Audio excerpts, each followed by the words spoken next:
ઝાલોદ તાલુકા પંચાયતના ટીડીઓને આવેદનપત્ર આપવા ગયેલા કાર્યકર્તાઓ સામે પત્રકાર સામે જ દાદાગીરી કરતું વર્તન જોવા મળ્યું। ઝાલોદ તાલુકા પંચાયત ખાતે આમ આદમી પાર્ટીના કાર્યકર્તાઓએ એક લેખિત આવેદનપત્ર આપવા માટે તાલુકા પંચાયત ઓફિસે પહોંચ્યા હતા। તાલુકા પંચાયત ટીડીઓની મજૂરી મેળવી આમ આદમી પાર્ટીના કાર્યકર્તા તેમજ પત્રકાર ઓફિસની અંદર પ્રવેશ કર્યો। ઓફિસની અંદર સૌ કાર્યકર્તા ખુરશી પર બેઠા તેનો વિડીયો લેતા ટીડીઓ લાલઘુમ થઈ ગયા તેમજ તેઓ સરમુખ ત્યાર શાહી જેવું વલણ કરવા લાગ્યા અને એક અધિકારી કક્ષાના અધિકારીને ન શોભે તેવું વલણ શબ્દો દ્વારા તેઓ દ્વારા કરવામાં આવ્યું।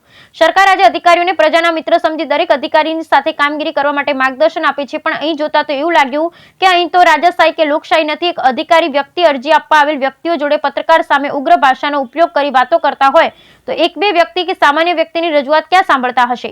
આવા અધિકારી જે પ્રજા સાથે ભળી કામગીરી ન કરી શકતા હોય તો આવા અધિકારીઓને સસ્પેન્ડ કરવામાં આવવા જોઈએ। આ સરકારી કચેરીમાં બેસી રાજા જેવો ઠાઠ કરતા અધિકારીઓને પાઠ ભણાવવા સરકાર જાતે સ્ટિંગ ઓપરેશન કરી આ વિશે ખરાઈ કરી આવા અધિકારીને સસ્પેન્ડ કરે તો હાલ તો રજૂઆત કરવા આવેલા લોકોની માંગ છે સરકારી તંત્ર હવે આપ ખુદ શાહી ચલાવનાર અધિકારી પર પગલાં લેશે કે નહીં તે જોવું રહ્યું।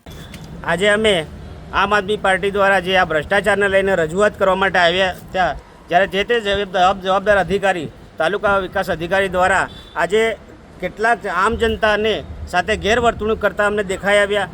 અમારા જે પત્રકાર સાથે પણ ગેરવર્તણૂક કરી ચોખ્ખી અમને દેખાય છે।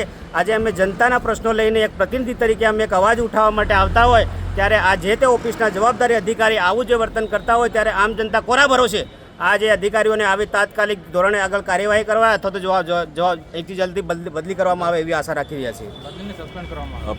અનિલભાઈ ગરાસિયા।